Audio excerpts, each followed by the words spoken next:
Il est l'unique rédempteur. Il n'y a pas d'autre. Il est l'unique le médiateur entre Dieu et tous les hommes. Il n'y en a pas d'autre. Jésus-Christ qui sauve. Alléluia.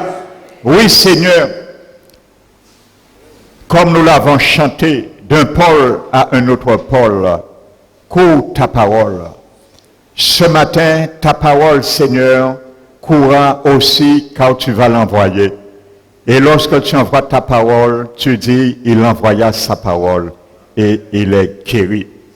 C'est pour cela, Seigneur, merci pour ta sainte présence au milieu de nous, par l'assistance et la souveraineté de ton Esprit Saint. Merci encore pour tous ceux et celles que toi, Seigneur, tu as conduits ici. Car, Seigneur, tu es un Dieu qui aime parler et tu aimes aussi donner. Ma prière, Seigneur, qu'ils puissent sortir avec ta grâce, Seigneur, sur leur vie. Qu'ils puissent sortir, Seigneur, avec le salut éternel que tu les as invités ce matin dans ce lieu de recevoir. Qu'il soit fait ainsi, Seigneur, par la porte à ta miséricorde. Et c'est pour cela que nous prions, Seigneur, que tu puisses retirer tout captif dans la force où il y a plein d'eau à cause de ton alliance ratifiée par ton propre sang. Merci, Seigneur. Jésus seul sauve ce matin. Alors, Père éternel, je m'humilie sous ta puissante main afin, Seigneur, que ton onction puisse tomber sur moi maintenant, m'environner, me saisir par ton Esprit Saint, afin que tu mettes, Seigneur, les paroles dans ma bouche, et que ces paroles, Seigneur, par l'assistance de ton Esprit, puissent les imprimer dans chaque cœur, afin qu'elles germent et fructifient jusqu'à la vie éternelle. Qu'il soit ainsi, Seigneur. Si au nom de Jésus nous t'avons prié, et nous te glorifions, Père. Amen. Alléluia. Asseyez-vous, frères et sœurs. Invités ce matin.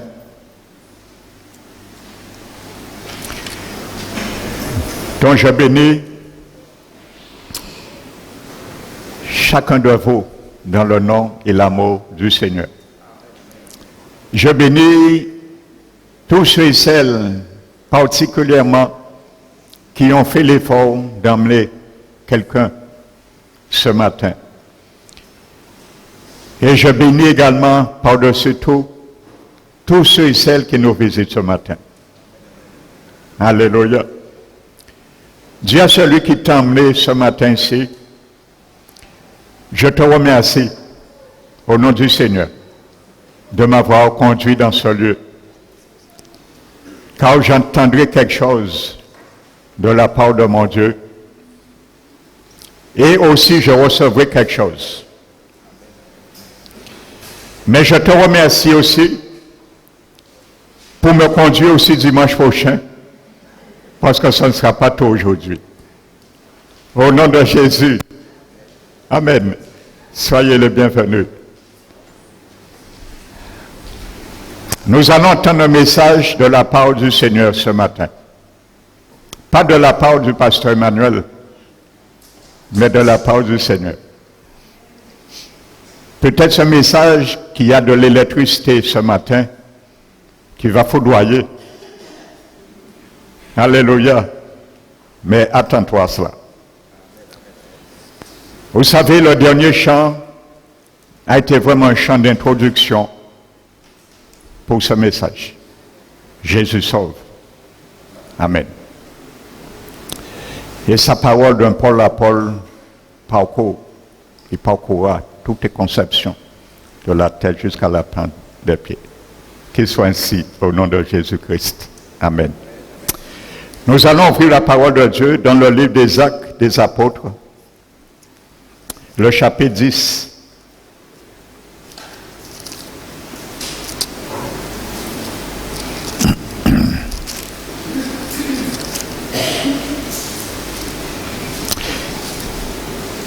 Amen.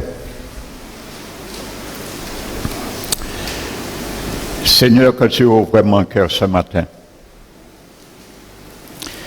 Verset 1, acte 10. La Bible nous dit, il y avait à Césarée un homme nommé Corneille, centenier de la cohorte dite italienne. Ça veut dire cohorte, il était au moins responsable de 600 soldats. C'est ce que ça veut dire. Amen. Donc il était romain. Amen. Donc il avait sa religion romaine, bien sûr. Amen. Verset 2, cet homme était pieux. Il craignait Dieu.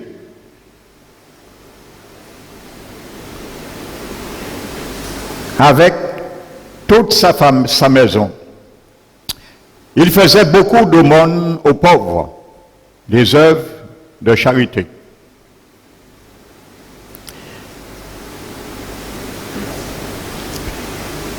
Il priait Dieu continuellement. Amen.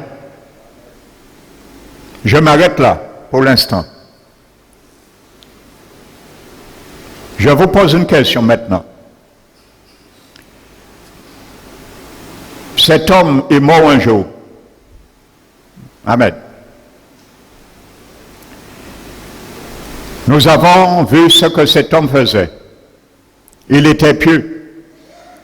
Il craignait Dieu. Il priait sans cesse. Pour lui, sa famille. Il faisait des aumônes aux pauvres.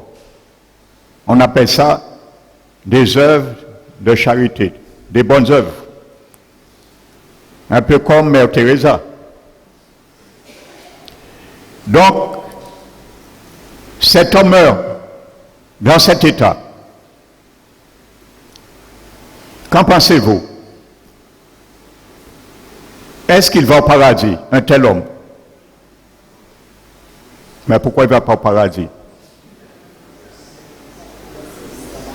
Comment? Qui dit? Cet homme est sauvé s'il meurt maintenant. Mais pourquoi il n'est pas sauvé? Il craint Dieu. Il fait des aumônes, des bonnes œuvres de charité pour les pauvres. Il prie. Il craint Dieu.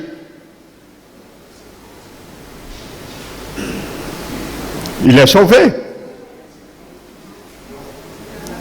Il y a deux péchés. Il y a un péché qu'on appelle péché mortel et péché véniel.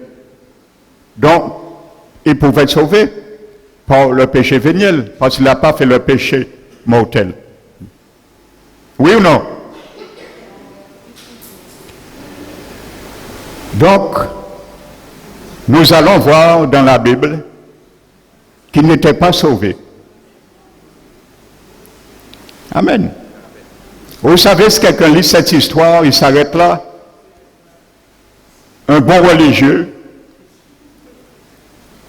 il dit, il est sauvé.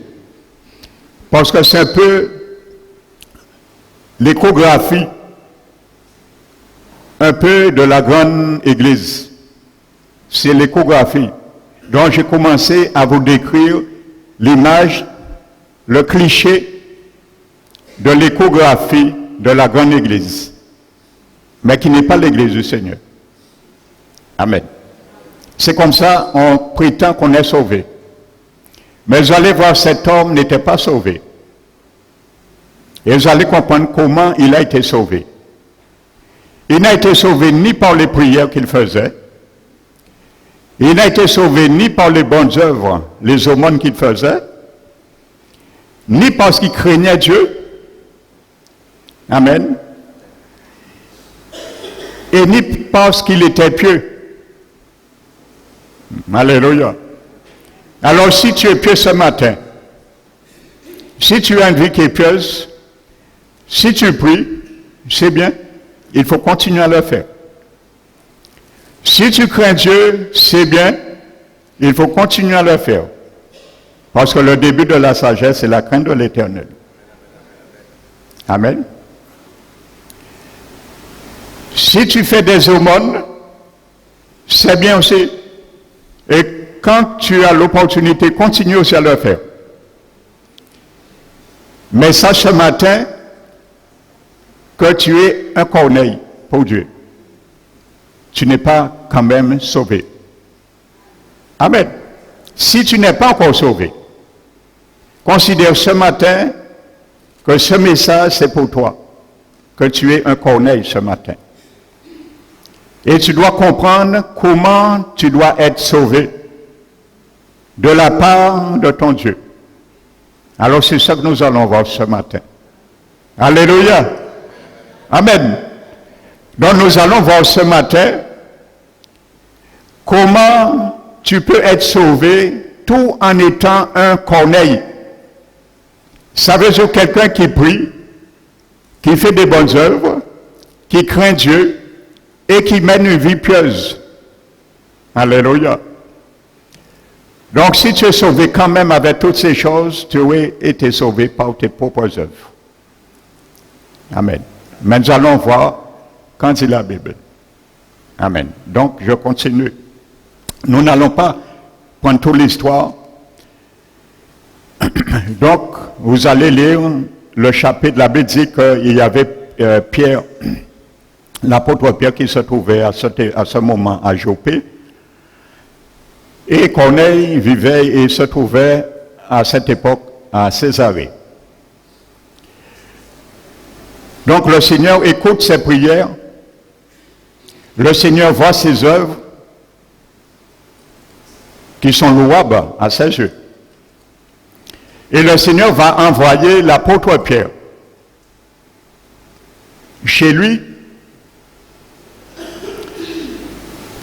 Donc il prépare Pierre avec une vision d'une nappe avec tous les quadrupèdes, ainsi de suite, les viandes pures, les viandes impures, ainsi de suite. Donc je passe. Et au verset 22,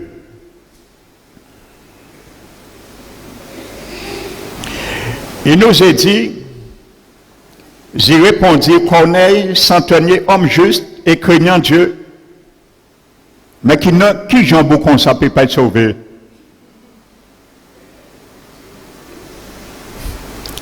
Alléluia.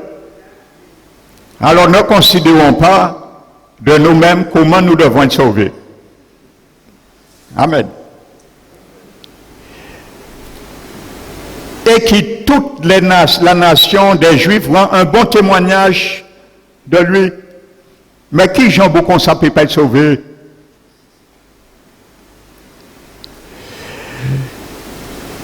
Et a été divinement averti par un saint ange de te faire venir dans ma maison et d'entendre tes paroles.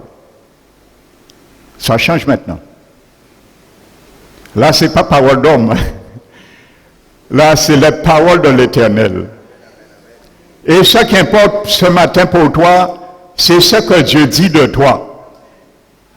Ce qui importe pour toi ce matin, c'est ce que la parole de Dieu dit à propos de ton salut. Amen. Alors, sois attentif. Donc, je saute, vous allez lire l'histoire. Je prends les parties saillantes pour ce message. Amen. Quand je viens ce matin sur un terrain avec toi. Amen. La Bible dit au verset 25, lorsque Pierre entra chez Corneille, bien sûr, Corneille qui était allé au-devant de lui, tomba à ses pieds et se prosterna. Amen. Je vais donner un petit détail là, mais Pierre le releva en disant, lève-toi, moi aussi je suis un homme. Si tu es tombé devant pape là tu prends gloire là. Parce que c'est ça, des hommes se prosternent devant cet homme. Amen. Pierre, il est envoyé de Dieu. Il a rectifié Corneille. Non, ne m'adore pas. Je suis un homme comme toi. Alléluia. Amen. Donc nous allons fragiliser une forteresse. Nous commençons à le fragiliser. Amen.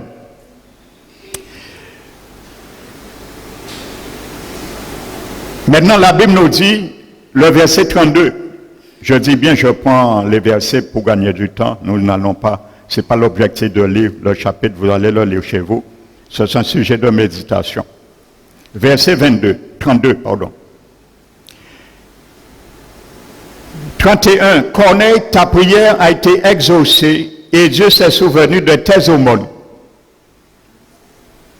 Si tu pries, si tu fais des aumônes, c'est bien, continue à le faire. Le Seigneur écoute et il voit. Amen.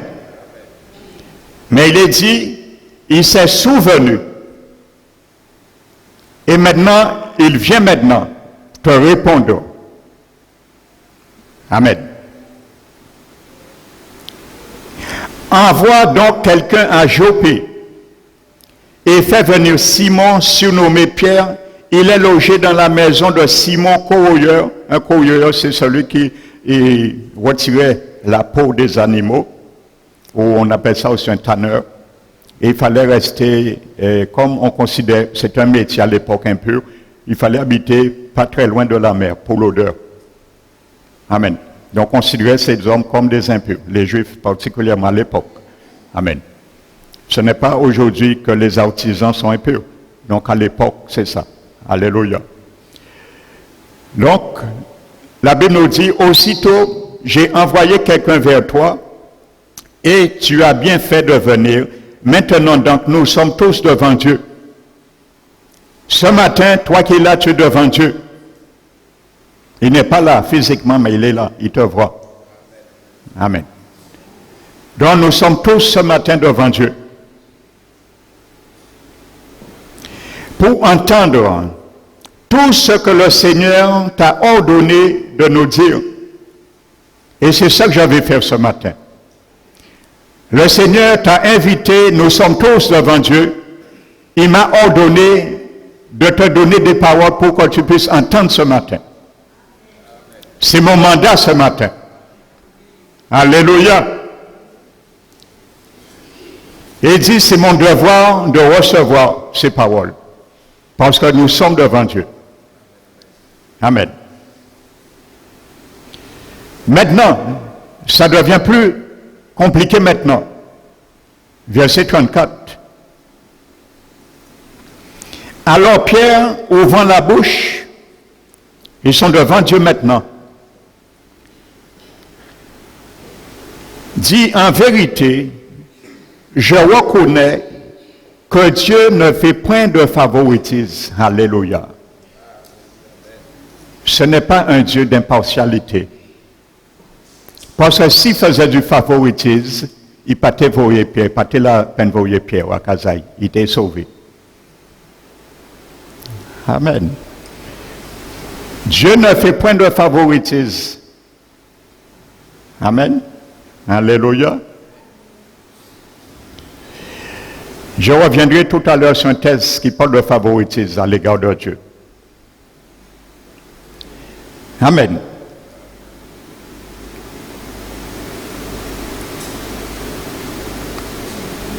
Mais qu'en toute nation, celui qui le craint et qui pratique la justice lui est agréable. Alléluia. Corneille était agréable à Dieu, mais il n'était toujours pas sauvé. Dieu à celui qui est à tes côtés, ne sois pas agréable à Dieu seulement. Sois sauvé plutôt. C'est la bonne part, ça vaut mieux. Parce que beaucoup se sont agréables dans leur philosophie à Dieu, selon eux. Beaucoup pensent qu'ils sont agréables à cause de leur piété. Beaucoup pensent qu'ils sont agréables à cause des bonnes œuvres qu'ils font. Mais sois plutôt, cherche plutôt à être sauvé, ça vaut mieux. Amen.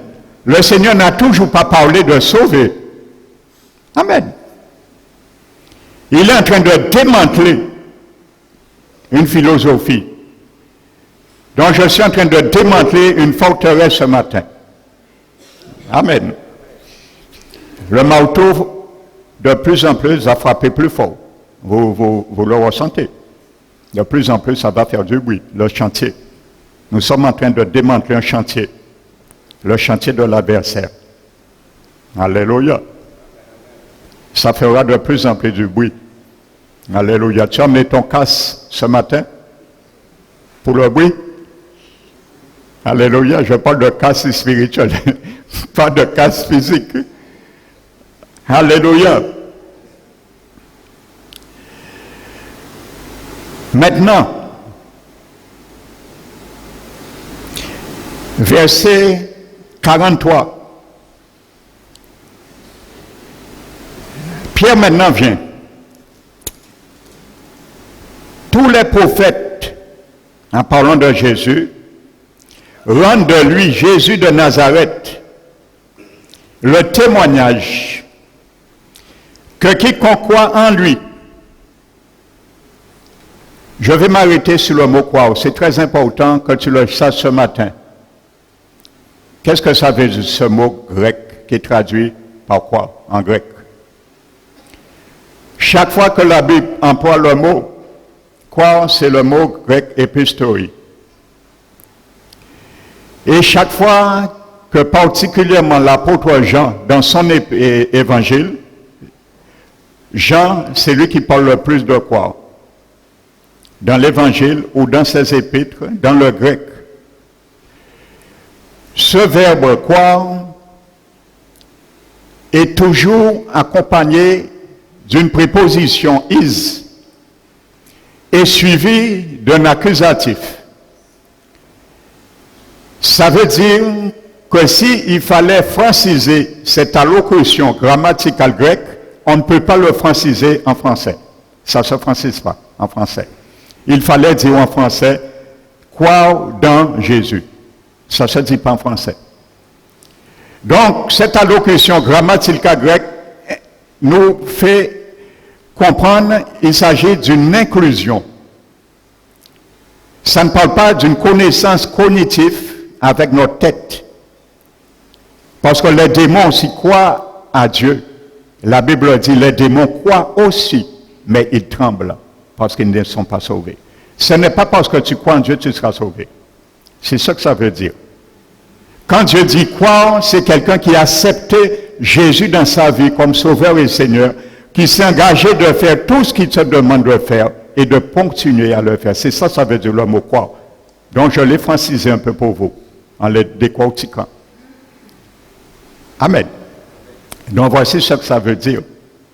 Parce que toute personne, poser quelqu'un qui a posé la question, par exemple, à un bon paroissien ou une bonne paroissienne.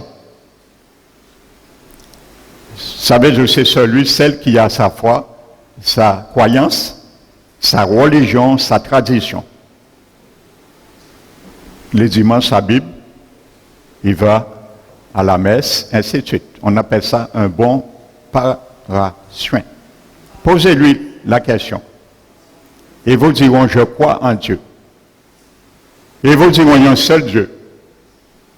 Oui, il y a un seul Dieu, vrai.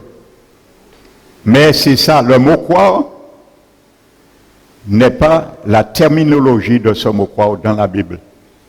Amen. Ce n'est pas croire à l'existence de Dieu, mais croire en Christ. Ça veut dire rentrer en Christ. Et quand tu rentres en Christ, une inclusion, ça veut dire Dieu te dit de ne pas croire dans ta tête, mais de rentrer à l'intérieur de Jésus. Et c'est là, tu verras tout ce qu'il est pour toi. C'est ça que ce mot en grec veut dire. Amen. Vous savez, Noé n'a pas été sauvé parce qu'il a cru à l'arche. Il a cru à la construction, mais ça ne l'a pas sauvé. Et quand même Noé a construit l'arche, selon le modèle architectural de Dieu, il n'était pas sauvé non plus. C'est lorsqu'il est rentré dans l'arche, il a été sauvé. Amen. Ne dis pas tu crois en Dieu, rentre en Christ et tu seras sauvé. Croire à l'existence de Dieu ne sert à rien. Les démons croient aussi, la Bible dit. Les démons croient qu'il y a un Dieu, mais ils tremblent parce que ça ne les sauve pas. Alors tu peux croire en Dieu, à son existence trembler aussi, parce que ça ne te sauvera pas. Amen. Donc, je reviens à verset 42. 43. Merci. Tous les prophètes rendent de lui le témoignage que quiconque croit en lui reçoit par son nom. Ça devient plus compliqué là. Les prophètes de l'Ancien Testament rendent témoignage de Jésus-Christ de Nazareth, que tous ceux qui croient, ça veut dire qui rentrent en Christ, reçoivent par qui? Par Jésus, le pardon des péchés. C'est ça qui manquait à Corneille. Il craignait Dieu, il priait. Et je crois que Corneille, dans sa sincérité, il demande au Seigneur de me sauver et de sauver ma famille. Et Dieu a répondu à sa prière.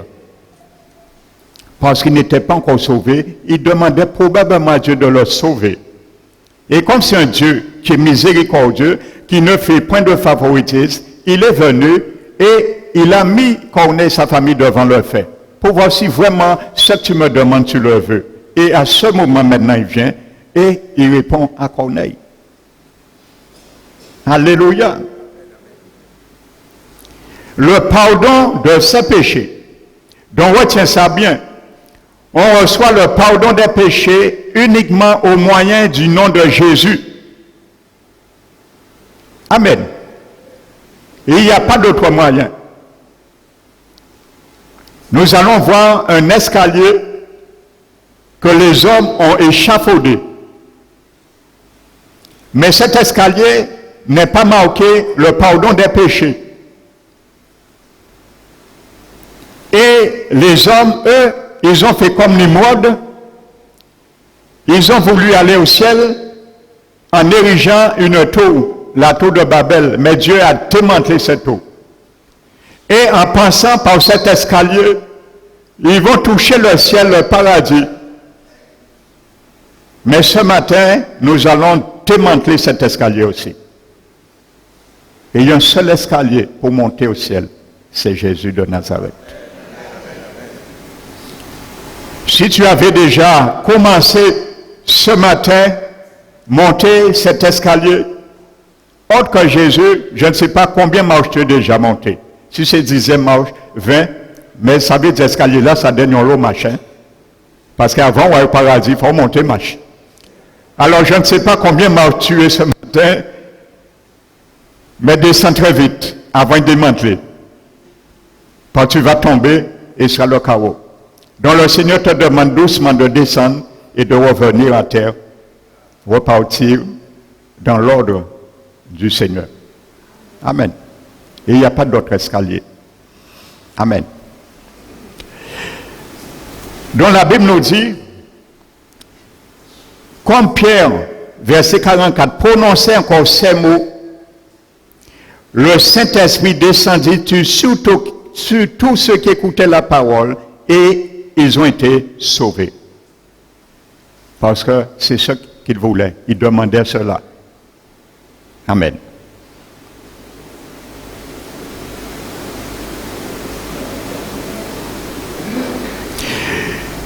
Et pour conclure, maintenant, chapitre 11.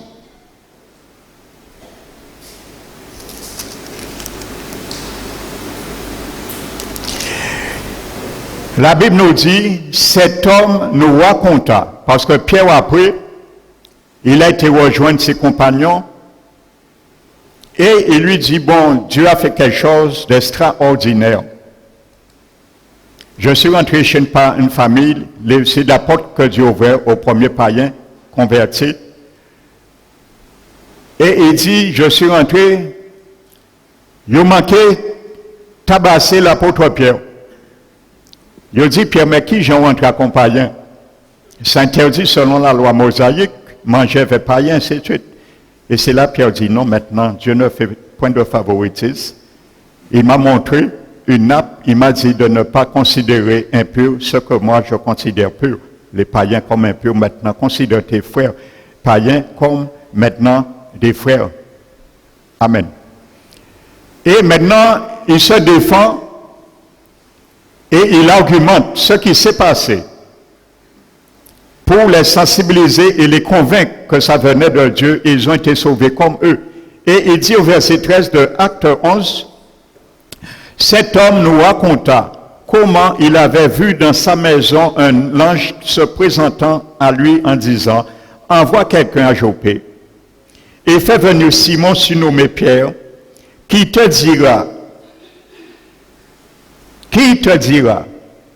voici le verset le plus important de ce récit,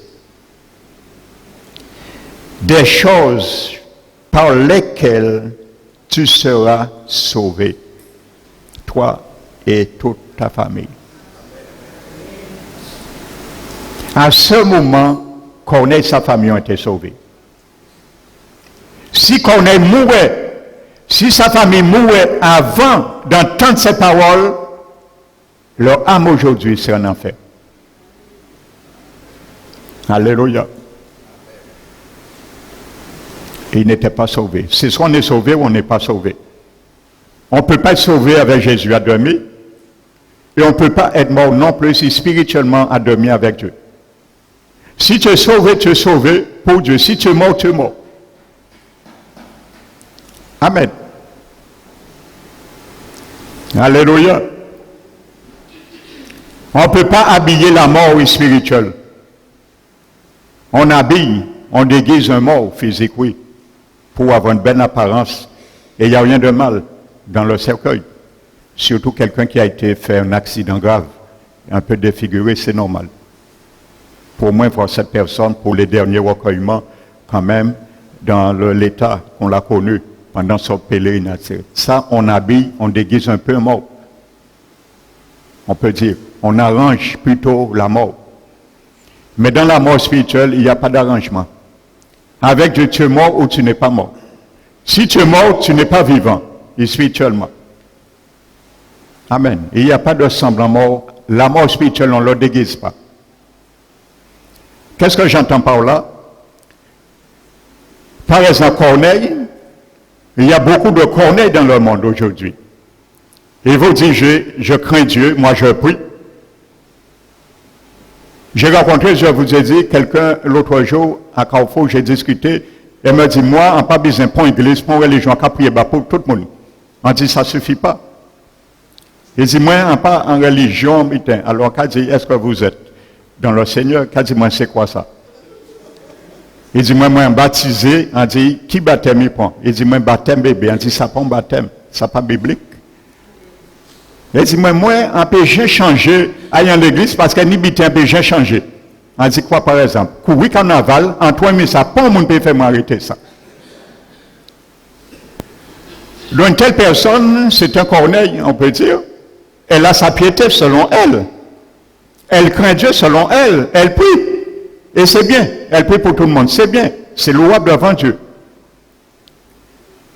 Mais, elle n'est pas sauvée, c'est ça qu'elle ne comprend pas. Amen. Donc ça, c'est un peu arranger la mort. Elle est morte spirituellement, mais elle essaie d'arranger cette mort qu'elle est elle-même. Vous savez, Jésus avait dit à des gens qui venaient vers lui, il leur disait, venez, suivez-moi. Certains lui disaient, attends, en cas où Marie femme avant, ça bien important qu'il l'évangile là où la Jésus. L'un qui est nitant, l'un qui est bien vendu bœuf, qui est bien fait Simone, un qui est vendu, un qui est bénéficié, l'être, et ainsi de suite, nous qui voyons ça après. Elle venait dire, mais Seigneur, il y a mon père qui est en train de mourir, je dois m'occuper de sa veillée, de son enterrement, des formalités, moi gagner héritage là, moi bénéficier patrimoine là. Alors là, ça ne prend pas autant qu'il est évangile là au Jésus. Alors Jésus a dit, écoutez bien ce que Jésus a dit. Il a dit, laissez les morts enterrer leurs morts. Jésus n'est pas stupide. Il sait ce qu'il dit. Comment Jésus se permet de dire, Laisser un mort physique, ensevelir un mort physique. Mais qui ont un mort physique peut tomber debout pour ensevelir un mort physique. Ça ne tient pas, ce n'est pas ce que Jésus. Il avait son bon sens. Il parlait d'un mort spirituel. Laissez les morts spirituels, ceux qui sont morts sans Dieu, qui sont coupés de Dieu, qui ont leur tradition, qui ont leur religion, qui ont leur philosophie, c'est un mort spirituel. Laissez ces gens enterrer leur mort physique, comme le père de ce fils, qu'il a dit, je veux enterrer mon père. Et il a dit, suivez-moi, et tu auras un héritage dans le ciel. Amen. On ne déguise pas la mort pour Dieu. La religion, bien souvent la tradition nous a appris à déguiser la mort. Et je le dis tout le temps, dans une guerre, il y a plusieurs cadavres exposés. Il y a des morts dans la guerre. Et il y a un cadavre qui est exposé 2 jours. Il y a d'autres cadavres qui sont exposés 4 jours. Et il y a d'autres qui sont exposés 10 jours. Ils sont tous les 3 morts. Mais il y a des degrés de décomposition. Celui qui est là 2 jours, peut-être n'est pas encore en putréfaction. Celui qui est 4 jours, il commence à rentrer en putréfaction. Et celui de 10 jours, il jacapouille. Mais ils sont tous 3 morts. Pour Dieu, c'est ça. On est mort ou on est vivant. Donc, essayer de déguiser la mort, c'est un peu limiter la putréfaction, c'est tout. Mais tu mourras spirituellement, parce que tu es déjà dedans. Ah, mais il faut bien comprendre ça. Donc, frères et sœurs, voici la chose le plus importante dans ce récit. Qui te dira des choses par lesquelles tu seras sauvé, toi et ta famille. Amen.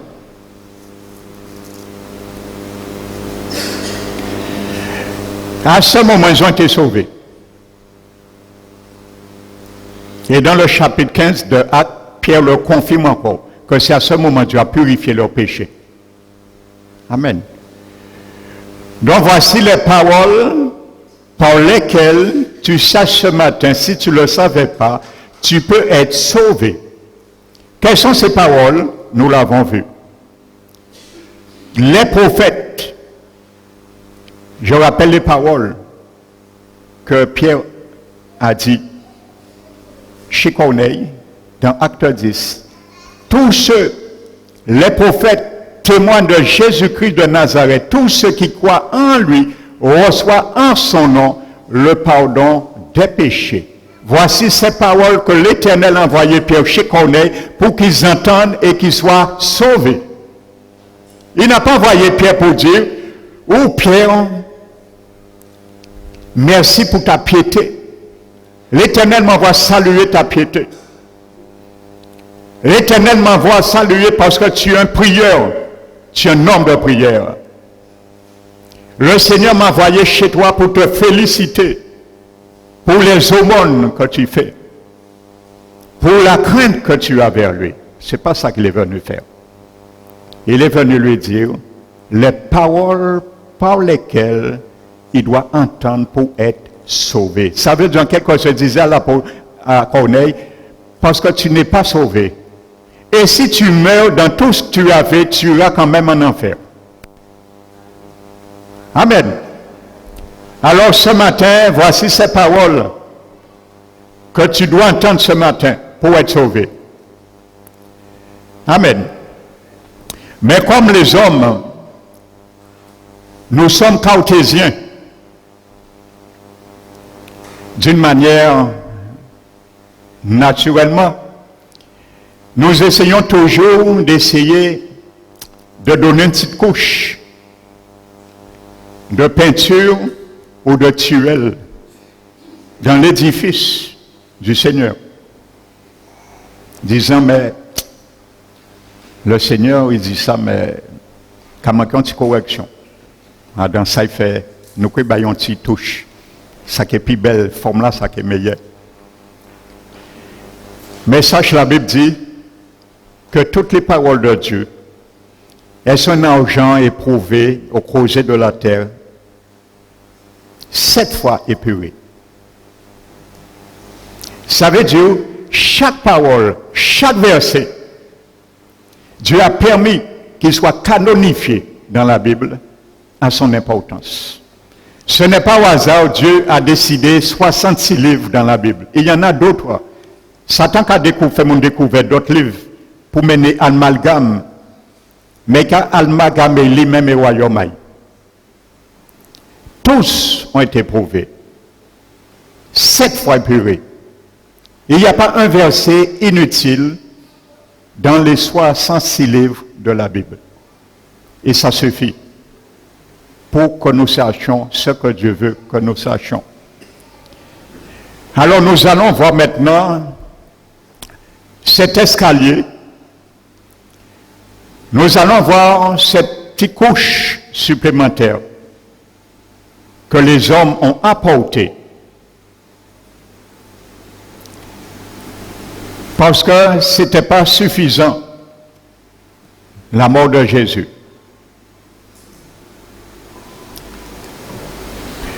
Parce que Jésus, selon eux, comme nous l'allons le comprendre, Jésus a fait trop de démagogie.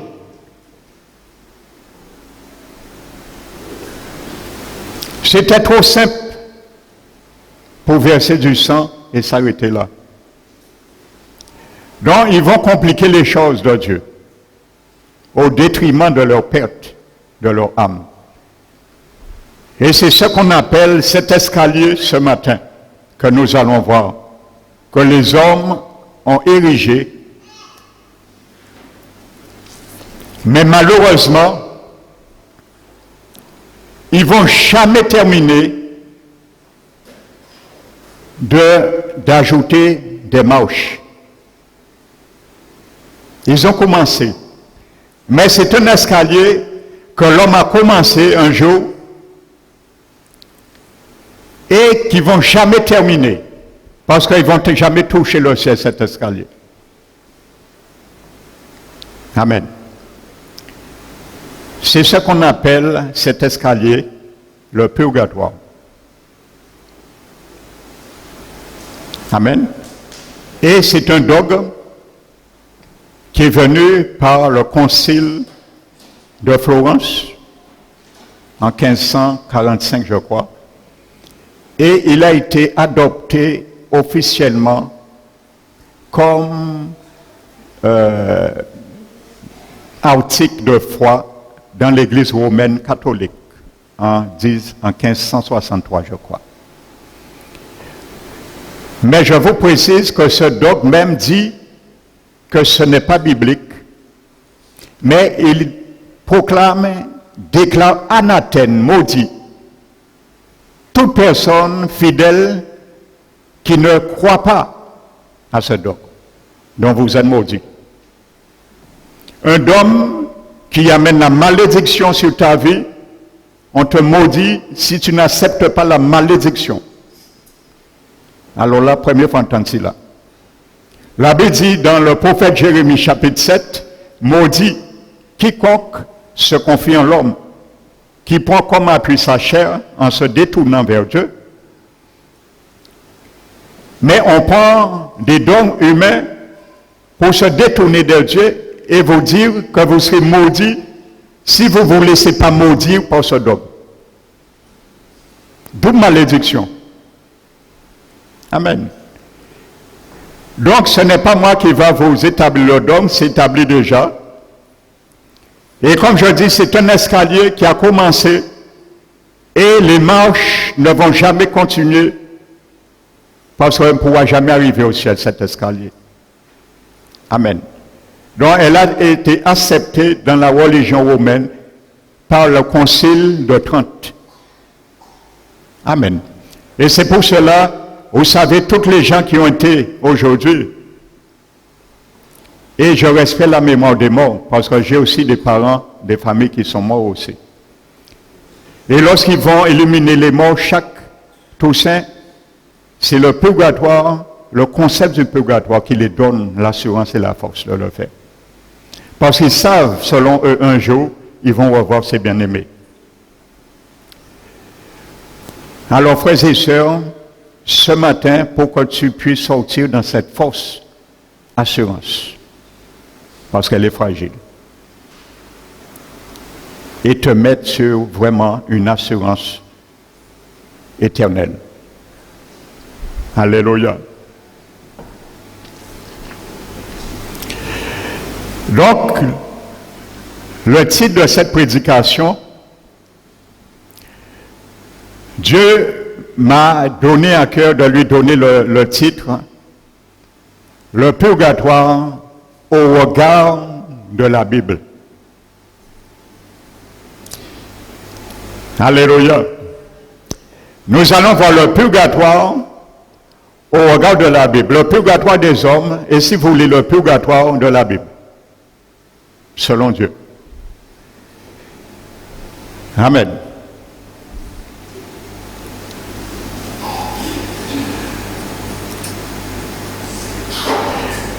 Donc, vous savez, frères et sœurs, l'Église catholique romaine et l'Église grecque orthodoxe enseignent que la vaste majorité des croyants, et écoute bien ce message parce que peut-être Dieu t'envoyait aussi, non seulement pour être sauvé, avec les vraies paroles que Corneille a entendues, tu dois entendre ce matin, mais aussi que tu puisses communiquer ce message aux autres membres de ta famille qui ont mis leur espérance force dans cet escalier. Donc je dis, l'Église catholique romaine et l'Église grecque orthodoxe enseignent que la vaste majorité des croyants ne vont pas immédiatement au ciel quand ils meurent. Ce n'est pas moi qui le dis. Je vous dis ce que le dogme du purgatoire dit, pour que vous le sachiez. Parce que vous savez, la loi vous dit que nul n'est censé ignorer la loi. Et la Bible dit aussi que le manque de connaissance n'est bon pour personne. Parce que demain, tu ne pourras pas dire au Seigneur, je ne savais pas. Même si ce matin, tu n'aurais pas entendu, Dieu ne t'aurait pas fait grâce d'entendre ça, tu serais mort, tu ne serais pas sauvé pourtant, à cause du purgatoire, parce que tu l'ignorais. Alors glorifie le Seigneur que ce matin, tu l'entendes, et tu feras entendre d'autres. Amen. Pour sortir dans ce gouffre, pendant que tu as encore le souffle. Donc pour elle, ça veut dire l'Église catholique romaine et l'Église grecque orthodoxe. Donc pour elle, ces églises, la plupart des chrétiens ne sont pas assez, écoutez bien, parce que vous allez voir, je l'ai dit en regard de la Bible, vous allez voir que ce dogme est blasphématoire. Et c'est vous seuls qui allez juger, pas moi, vous allez juger vous-même. Vous allez considérer que c'est un dogme qui est blasphématoire contre nous au regard de la parole de Dieu. La plupart des chrétiens ne sont pas assez mauvais pour aller en enfer. Ça veut dire, pour aller en enfer, il faut être très mauvais. Et je comprends maintenant pourquoi les gens disent, moi, un projet fait mon mal. Parce que vous allez voir, ce dogme parle de deux sortes de péchés. Mais la Bible parle d'une seule sorte de péché. Mais eux, ils parlent de deux péchés. Le péché mortel et le péché véniel. Nous allons le voir tout à l'heure. Qu'est-ce que le péché mortel te procure et qu'est-ce que le péché véniel te procure? Ça, c'est le dogme des hommes. Hein? Donc, pour aller en enfer, il faut être très mauvais. Jésus a dit, si vous ne croyez pas que je suis, vous mourrez dans vos péchés. Vous n'avez pas besoin de méchant hein, pour aller en enfer. Jésus dit, il suffit de pas croire ou croire en enfer. Vous n'êtes pas obligé, beaucoup mauvais. Dès que tu sors dans le sein de ta mère, tu chemines vers l'enfer, si tu ne le sais pas. Parce que tu as contracté un virus. Ce n'est pas la faute de ta mère, ce n'est pas la faute de ton père. C'est la faute de nos grands-pères, grands-parents, Adam et Ève. Et ce péché, ce virus est en nous. Et il n'y a pas de médicament. Et vous allez voir, il y a un seul, unique sérum pour ce mal, ce péché. Un seul, il n'y a pas d'autre. Le purgatoire, on a essayé de faire un sérum parce qu'il y a des choses qu'on ne veut pas lâcher. Donc, il vous dit déjà,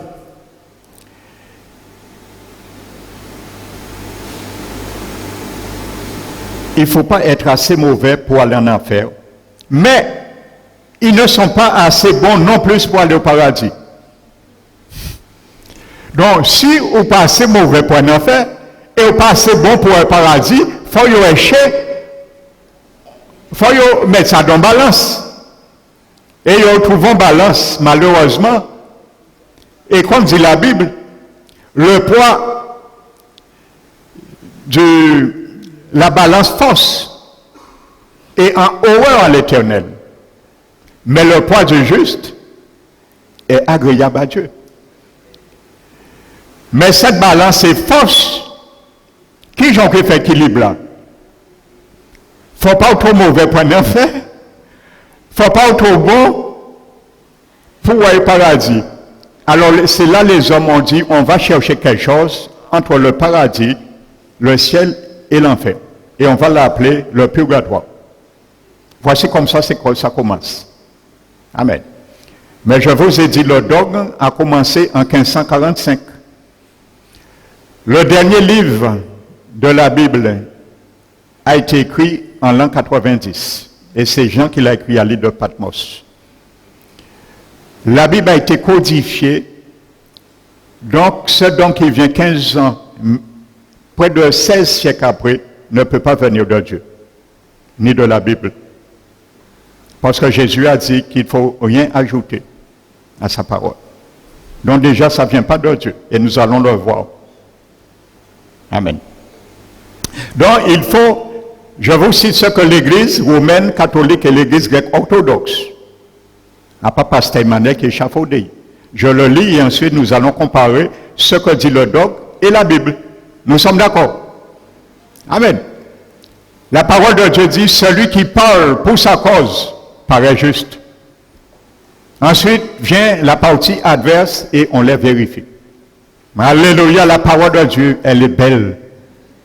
Alléluia. Donc nous sommes dans un tribunal. Nous allons prendre le dogme, la partie adverse, la Bible, le regard de la Bible, et nous allons les vérifier. C'est ce que dit la Bible. Amen. Donc si on n'entend que la première partie, la Bible dit celui qui parle pour sa cause paraît juste. Et c'est pour ça qu'on interdisait et on interdit les gens de lire la Bible. Vous comprenez pourquoi? Parce que dans un conflit, dans un tribunal, dans un procès, il faut entendre les deux parties adverses. Donc si tu entends que ce qu'on te dit, tu ne vérifies pas la Bible, tu ne peux pas voir que tu es dans l'erreur. Vous savez, à Lourdes, jusqu'à aujourd'hui, je crois que c'est Dieu qui a fait ce miracle. Il y a dans le musée, il y a un parchemin. Si on peut tirer, c'est Dieu qui a permis. Et par ce parchemin, il y a beaucoup de fidèles catholiques très pieux qui se convertissent uniquement en lisant ça. Ils disent que cet article, soyez oubliés, il n'y a pas à voir, Dieu qui a permis, il a passé transparent, puis il n'y a pas à voir chirer, mais qui a conversion le monde. Vous savez, les marqués, que nous, les prêtres de l'Église catholique, nous empêchons les fidèles de lire volontairement la Bible. C'était pour ne pas reconnaître que nous les enseignons l'erreur et qu'ils sont dans l'erreur. Vous savez, il y a des gens aujourd'hui, des gens très âgés, ils vont visiter, pour la première fois, lorsqu'ils tombent sur ça, ils mettent tout de suite une croix sur la religion catholique. Et moi, à mon avis, je crois que c'est un miracle que Dieu fait pour qu'on ne puisse pas le retirer. C'est pour convertir beaucoup, pour les interpeller leur conscience. Amen. Vous savez, l'Inquisition de l'Église romaine, lors de l'Inquisition, a tué combien de chrétiens? 50 millions. Le même quota que la Deuxième Guerre mondiale. La Deuxième Guerre mondiale a fait 52 millions de morts. La Première Guerre mondiale a fait 8 millions de morts. 50 millions de chrétiens. Donc, il faut donc quelque chose entre les deux. Donc, ce quelque chose est un lieu appelé purgatoire, où les croyants décédés souffrent dans les angoisses et sont progressivement purifiés et épurés. Donc, ça veut dire que quand tu vas là, tu souffres progressivement, tu es épuré et lavé de tes péchés. Amen. Donc, vous comprenez? Donc, nous n'avons rien à faire sans Jésus. Ça, c'est du nitre et de la potasse. Dieu a dit à son prophète, en parlant d'Israël, son peuple, tu peux te laver avec du nitre. Tu peux te couvrir avec de la potasse. Tes iniquités demeurent devant moi.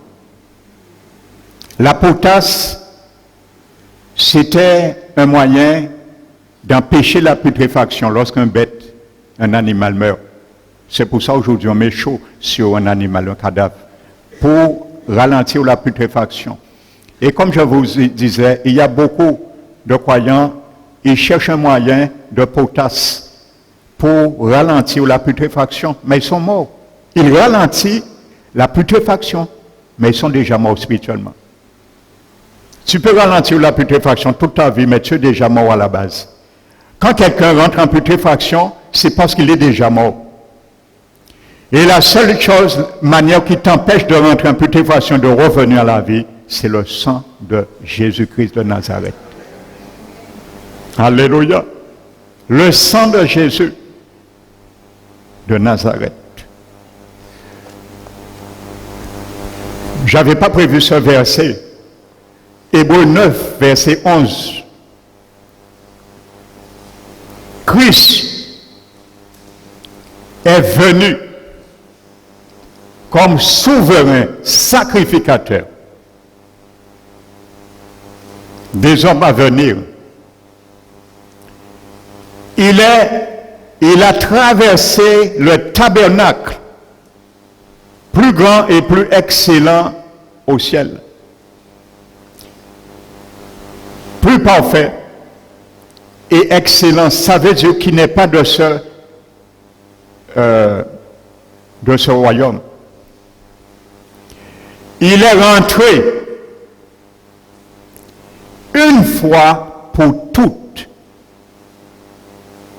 Une fois pour toutes. Ou dans le lieu très saint. Dans le lieu très saint, si vous lisez Lévitique, particulièrement le chapitre 16,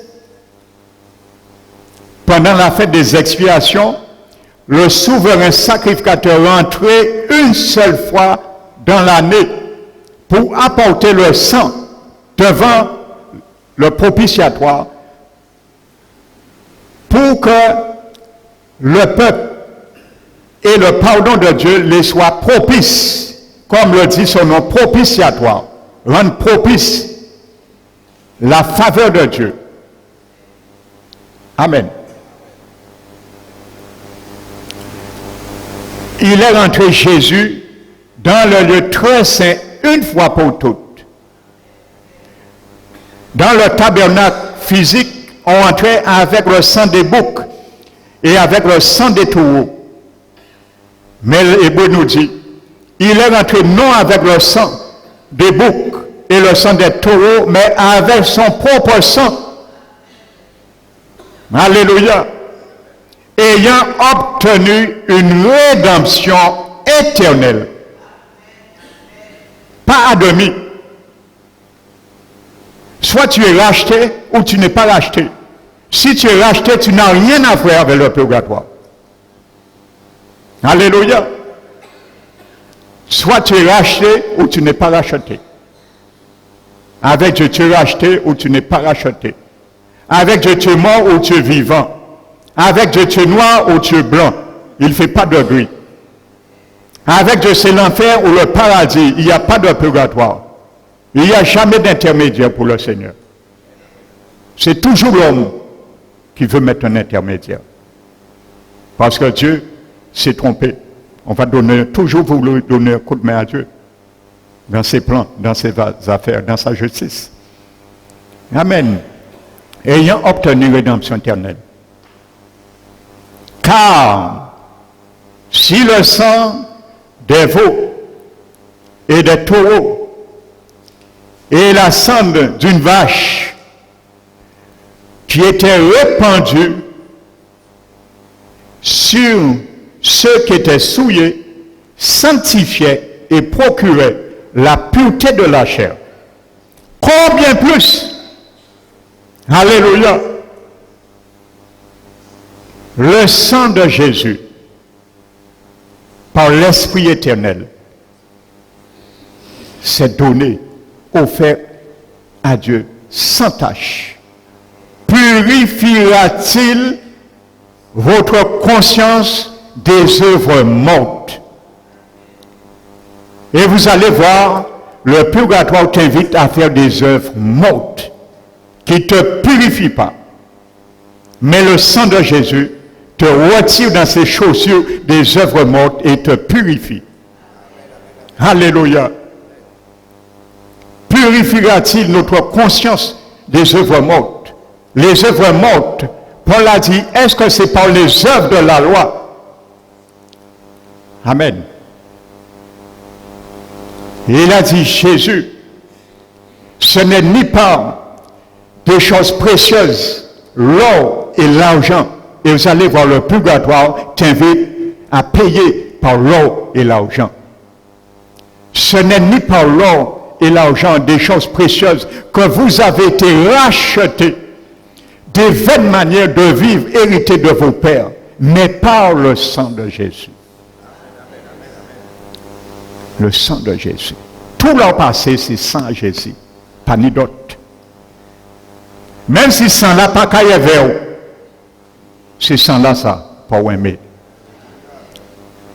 Alléluia, à pas sang, mais à pas sang vaudou, c'est sang à Jésus. Sang à Jésus, qu'a purifié. Saint Jésus, qu'a nettoyé.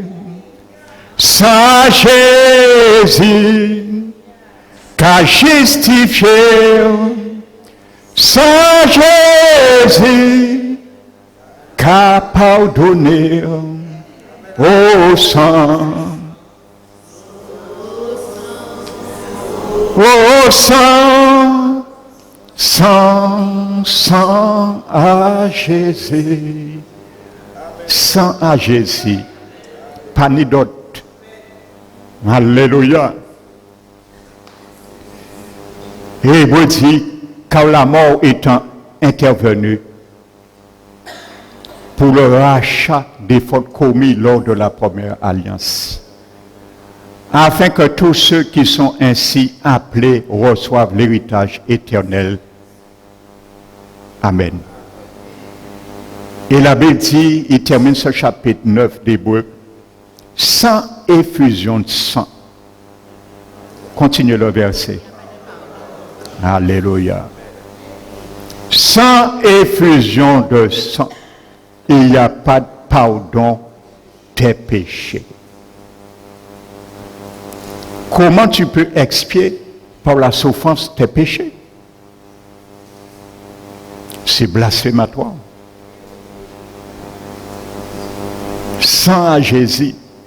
Alléluia. Donc, pour comprendre cette notion de purgatoire, nous allons considérer 3 points suivants. Premier point, c'est pour ça que je vous dis, ce sera en 2 parties. La définition du purgatoire, c'est quoi? Le deuxième point, la défense du purgatoire.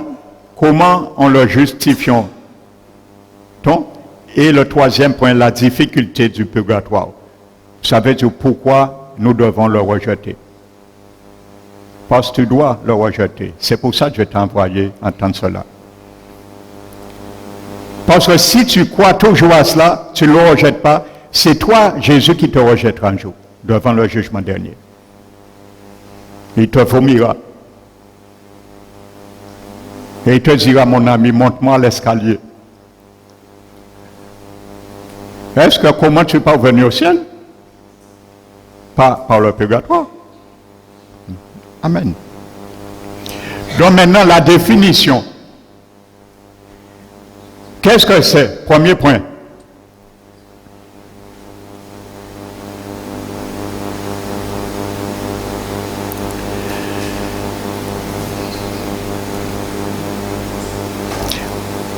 Premier point. Le mot purgatoire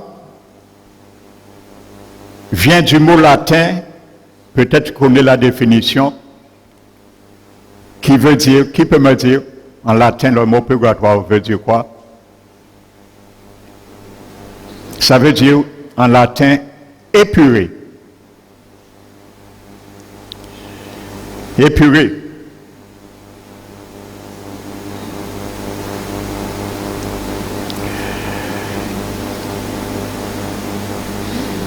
Zacharie J. Hayes, un érudit catholique, définit le purgatoire ainsi, pour bien montrer c'est la définition des hommes et non de la Bible. Il dit le mot se réfère à un état,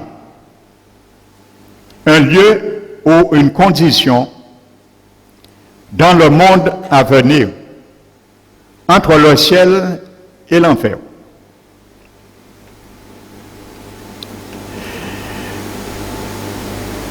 Un état de souffrance purifiante. Alors, pour purifier le péché, il faut souffrir. Pourquoi Jésus est mort? Pourquoi Jésus est venu mourir? Si maintenant tu dois souffrir pour purifier tes péchés, Jésus pète temps alors. Mais c'est ça, en quelque sorte, c'est ça que ça veut dire. C'est comme si on dit Jésus pète temps. Nous pas te besoin sans. Ça on fait pour nos veines. Amen. État de souffrance purifiante pour ceux qui sont morts et ont besoin d'une purification. Tu penses que pendant ton pèlerinage terrestre, on t'a dit repens-toi, lâche la tradition, lâche la religion, tu dis en y foi à moi, en y religion moi, bon Dieu qu'à comprendre moi, en prochain fait mon mal, et c'est quand tu vas mourir, tu vas dans un lieu de souffrir pour te purifier. Jésus a montré bas la main pour purifier avant mort, c'est là que moi vais purifier, avec qui sang vais purifier. Sans Jésus qui a purifié, pas ni sans Jésus, ni en enfer, ni au purgatoire. Hein. La Bible dit Jésus, c'est Hébreu nous dit Jésus en ressuscitant, il a pris son propre sang. Il l'a mis au ciel. Mais la sang Jésus, il n'est pas dans ni purgatoire, ni en enfer, pas ni sang là.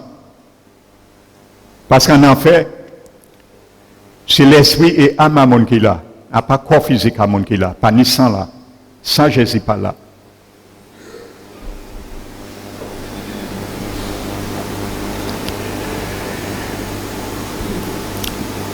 Le purgatoire, tel le voit le théologien, je vous ai dit, cité, implique le processus de purification après la mort pour ceux qui en ont besoin. C'est eux qui ont décidé. Hein? Si un tel besoin de purification, si d'autres pas besoin. Non, vous allez voir, il ne parle jamais, frères et sœurs, ce don de Dieu. Un seul moment. Jamais. C'est les hommes qui décident. Hein? À aucun moment ne parle de Dieu. Et combien de milliards de fidèles qui sont déjà en enfer, Jordan n'a pas les autres. Et ils ont rendu compte Ils ont chez le purgatoire toujours. Hein. Les gens qui sont morts dans cette fausse espérance, ils sont en enfer aujourd'hui. Je vais vous le démontrer bibliquement. Imaginez les autres, si ils ont là des milliers d'années, ils ont chez le purgatoire toujours. Hein. Parce qu'il y a du purgatoire là, entre le ciel et l'enfer. Alors, si ils ont moins espérance à ça, il faut trouver le purgatoire là. Alors, ils ont chez ils ont quasi, oh, ou là, avant moi, ou ça, en purgatoire, ça va exister. L'autre quasi moins, on peut toujours attendre, ou là pour l'éternité, comme moi-même, pas ni purgatoire là.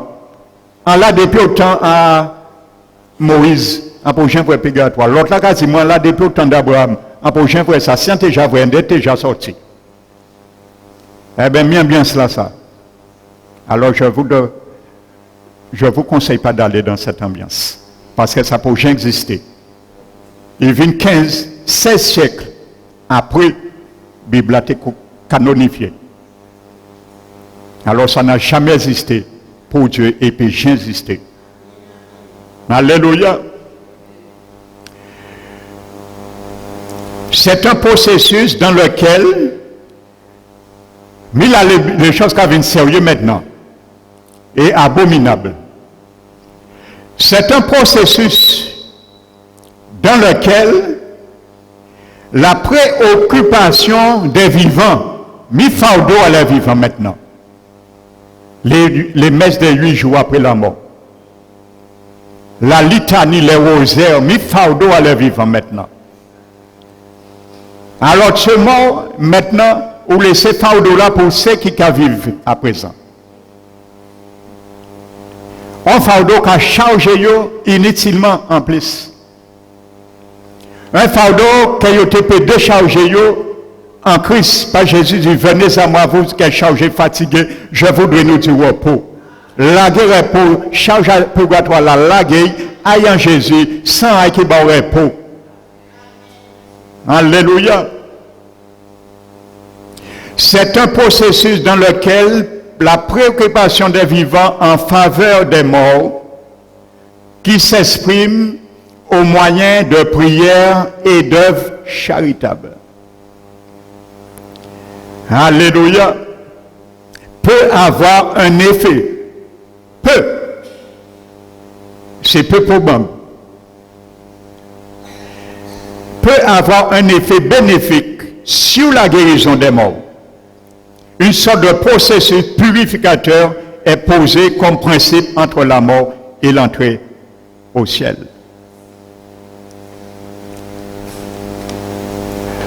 Regardez ce que dit le psaume 49.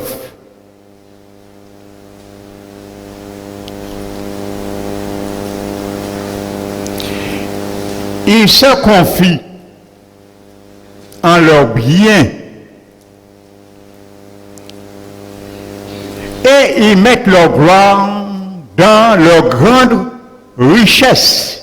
Parce que ils peuvent acheter les manières héritées viennent de leur père par des choses périssables que l'or et l'argent. Que Galate a dit nous non, seul par le sang de Jésus.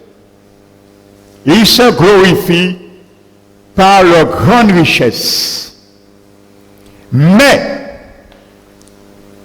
ils ne peuvent se racheter l'un l'autre. Et toute richesse là, la Bible est claire, 7 fois épurée. Le purgatoire au regard de la Bible. Ni donner à Dieu le prix du rachat. Bon Dieu, quand vous payez pour l'argent, pour prier, pour le monde, après un purgatoire qui a acheté. Le Seigneur te dit c'est infaisable, ça n'est pas faisable. Ni donner à Dieu le prix de leur âme, le rachat de leur âme. Car le rachat de leur âme est cher. Ça cher, à part les bonnes œuvres, qu'on ait fait bonnes œuvres. Il était qu'à craindre Dieu. Il était qu'à mener une vie pieuse. Ça n'a pas raché à maille. Le jugement à venir. Parce qu'on ne peut pas payer ça. Le rachat de leur âme est cher et il se fera jamais. La Bible est claire dessus. Si vous ne pas racheter pendant vivant, après mort, vous pouvez racheter. Amen. La Bible est claire. Et regardez ce qu'il dit à la fin du verset du Psaume 49. Verset 19. Il aura beau s'estimer heureux pendant sa vie. On aura beau te louer des jouissances que tu te donnes.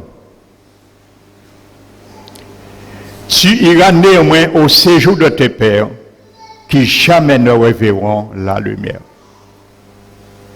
Le purgatoire, c'est un moment où tu vas revoir la lumière, le paradis. La Bible est claire là, il dit au péché ouvrir la lumière. Au péché aller au paradis. Amen. Alors tu ne peux pas racheter l'âme de quiconque qui descend dans la force de l'enfer. C'est sur la terre, Jésus l'a racheté déjà. Si vous ne pas payer ici, à part au purgatoire que payer. Non. Jésus l'a payé. Frères et sœurs. Éphésiens chapitre 2, versets 8 à 11. Écoute bien. C'est par grâce que vous êtes sauvés. Vous savez qu'est-ce que ça veut dire grâce? En grec, charisme, et au pluriel, charismata. Charisma, qui veut dire charisme, et en grec, charismata. Vous savez ce mot grec, charisma, considérez, vous allez le comprendre d'une manière très simple. Considérez que vous travaillez et le mois, vous receviez un salaire. Ça, tu as travaillé pour ça. Et te revient de droit. Tu le mérites. Et si on ne te le donne pas, tu as le droit de le réclamer. Ce n'est pas un charisme. Ça. Mais le patron vient, il te dit, bon, tu sais, mon ouvrier un tel, tu as bien travaillé, tu m'as fait plaisir. Je te donne ça en plus. C'est ce qu'on appelle un charisme en grec. Charisme, c'est ce qu'on appelle grâce. Le patron a décidé, mais tu ne méritais pas, en plus de ton salaire. Il a décidé parce qu'il a fait le choix de te le donner. Une gratuité. Mais tu ne le méritais pas. C'est lui qui a décidé. C'est ça. On ne mérite rien de la grâce de Dieu. C'est une gratuité. Amen. C'est par grâce que vous êtes sauvés. Au moyen de la foi. Amen. Qui est en Jésus-Christ. Et ça ne vient pas de vous. C'est une grâce de Dieu. Et il continue, ce n'est pas par les œuvres. Vous voyez, ce n'est pas par les œuvres. Le purgatoire t'invite à faire des œuvres. La Bible te dit, il le contredit, ce n'est pas par les œuvres, afin que personne ne se glorifie. Ils se glorifient dans leur grande richesse. Non, tu ne pourras pas te glorifier. Parce que tu pourrais dire Jésus, au vin mort, sans couler, mais en sauver sans accepter sans. En cas glorifier moi, parce qu'on était riche. Et il y avait un riche qui se glorifiait. Amen. Même si tu t'estimes heureux dans ta vie, amen. L'habitude tu iras rejoindre tes pères dans son séjour et ils ne verront jamais la lumière. Et il y a un homme qui vivait à l'opulence sur la terre dans Luc 16. Il était riche. Il a mis sa confiance dans ses richesses. Il s'est glorifié dans ses richesses. On a fait une belle messe pour lui, un bel enterrement. Mais les désirs a fermé sur les montériens. Désir à l'esprit a ouvert la seconde suivante en enfer. Il était qu'à dire Abraham, Luc 16, au purgatoire là, il y a Abraham, qui porte moins point? Moi, il est au purgatoire. Parce qu'on ne peut pas commettre si tu péché mortel, on commettre péché véniel. Au portail purgatoire, moi, j'ai une chance de sortir. Abraham dit, mon ami, ou tu es avec si la terre ou entre puis avec encore. C'est quoi qu'on est en purgatoire en fait?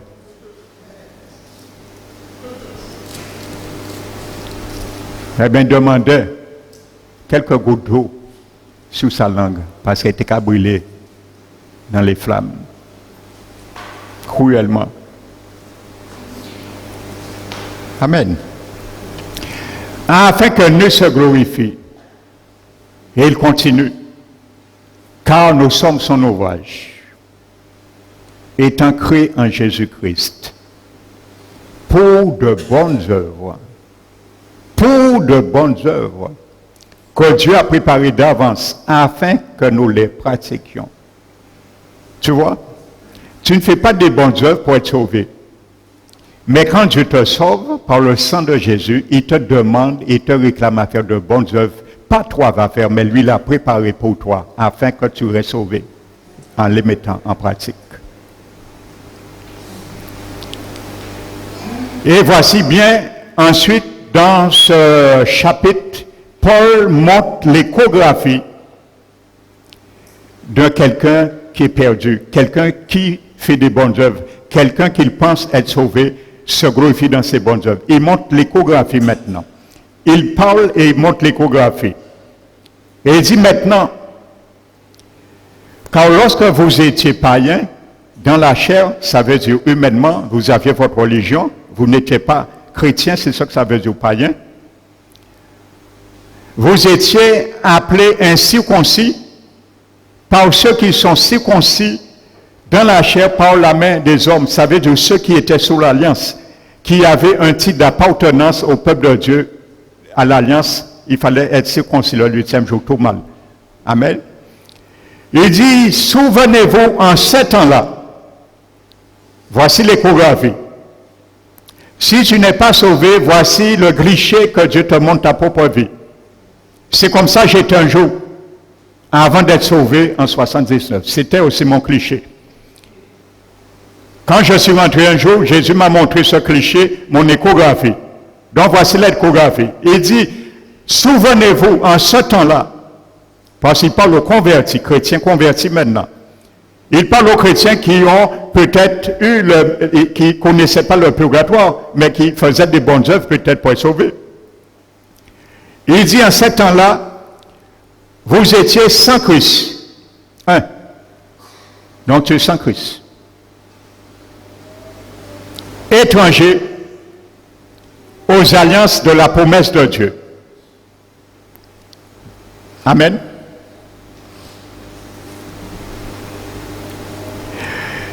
Troisièmement, vous étiez sans Christ, ne connaissant pas Dieu et perdu dans ce monde. Donc c'est clair. C'est comme ça que Dieu nous voit. Nous pouvons vers ce que nous voulons, le Seigneur nous voit perdus, sans Christ, sans Dieu, étrangers aux alliances, n'ayant pas droit à la cité d'Israël. Donc c'est clair, frères et sœurs.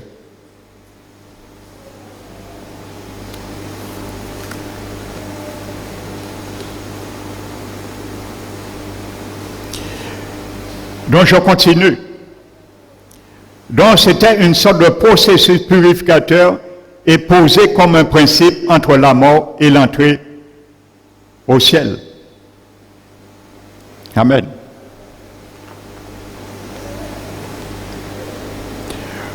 Donc regardons encore ce que dit la Bible. Romains 3, verset 22.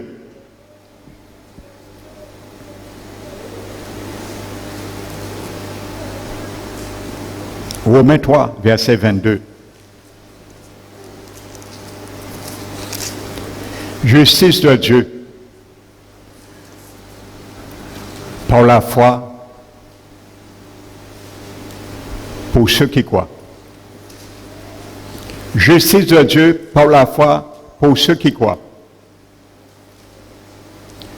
Rappelez-vous, Pierre avait dit Corneille, Dieu ne fait point de favoritisme. Paul le rappelle là. Il dit, car Dieu ne fait point de favoritisme. Amen. Car tous ont péché. Tout, T-O-U-T, a commencé par Adam et Ève. J'ai péché. Et ce péché-là, ce n'est pas mes péchés que je fais. C'est le péché P majuscule. Ce que je vous disais qui est rentré dans notre ADN et qui nous condamne. C'est un virus. Et il y a un seul sérum, c'est le sang de Jésus. Tout son service, vaccin, pas vaccin, ce microbe spirituel, le péché, tout son péché, sans exception. C'est pour ça que Dieu ne fait pas de favoritisme, parce que tous ont péché. Même Jésus n'a pas épargné.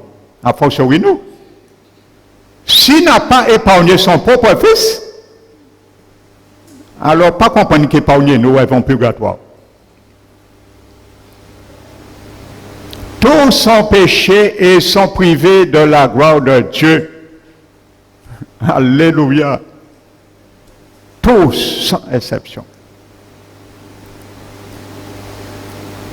Et pour bien vous faire comprendre cela, que tout le monde raté, et ces chances à eux, c'est au vrai tireur de l'arc, le professionnel, il s'appelle Jésus. Lui, il est là pour nous rajuster. Dans ce mot, le mot péché, dans ce verset de Romains 3, dans le grec, c'est le mot armasia. Et ce mot grec armasia, c'était un mot qu'on utilisait pour les tireurs à l'arc. Quelqu'un qui tirait l'arc. Et quand la personne, le chasseur, tirait un arc et il ratait une cible, on disait il a raté sa cible. Lorsqu'il a tiré la flèche, il n'a pas pris sa cible, il n'a pas touché la cible. On disait que le chasseur a raté sa cible. Ce mot s'appelle armasia. Donc quand la Bible dit littéralement, Dieu dit que tous ont raté leur cible. La cible, c'était le jardin d'Éden, la vie éternelle. Ça a commencé au jardin d'Éden. Tu as raté la vie éternelle au jardin d'Éden. Le pape a raté la vie éternelle au jardin d'Éden. La Vierge Marie a raté sa cible au jardin d'Éden. Tout sans exception. Il n'y a pas d'exception. Et c'est Jésus seul qui a été le vrai tireur là. Et lui, il peut nous ramener au jardin d'Éden, dans notre position première. Et c'est pour ça qu'il est mort dans un jardin. Alléluia. Et il y avait un jardin d'Éden. Jésus est mort dans un jardin à Gethsémane. Et il y avait un arbre au jardin d'Éden qui est venu la mort. Et il y avait aussi un arbre au jardin de Gethsémane qui a amené la mort, c'est la croix. En grec, le même mot qui est traduit pour bois et pour arbre, c'est le même mot grec. Le bois vient d'un arbre. Alléluia. Au jardin d'Éden, il y avait un serpent. Jardin de Gethsémane, il y avait aussi un serpent. Le diable qui rentre en Judas. Et par Judas, il a colporté le diable, il est rentré au jardin de Gethsémane. Et il y avait Adam au jardin d'Éden.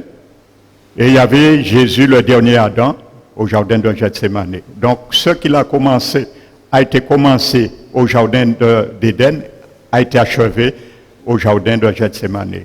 Il y a un mot qui est commencé au jardin d'Éden, il y a un mot qui s'est arrêté, achevé au jardin de Gethsémane. Alléluia. Il n'y a pas d'autre solution. Amen. Tous sont péchés et sont privés de la gloire de Dieu. Nous avons tous raté la cible. Si tu veux reprendre ton gibier, mon frère, ma soeur, ce matin, toi qui es là, tu peux le faire. Si tu veux reprendre la cible que tu as ratée, c'est possible aujourd'hui. Viens à Jésus. Il a rattrapé la flèche perdue pour toi. Il te dit, viens, je vais t'apprendre maintenant à mettre cette flèche et reprendre la cible. La vie éternelle, j'avais prévu avant la fondation du monde. Mais il faut venir et accepter mon sang. Alléluia. Et la Bible dit, Romains 3, tous sont péchés et sont privés de la gloire de Dieu. Mais, ce que Dieu aime, la Bible c'est un « mais ». Alléluia. Vous savez, les hommes, après la mort, ils mettent un point final. On dit, bon, il est mort, paie son âme, il est mort. Mais avec Dieu, Dieu ne met pas un point final après la mort. Dieu met un point de coordination. Et la Bible dit, après la mort,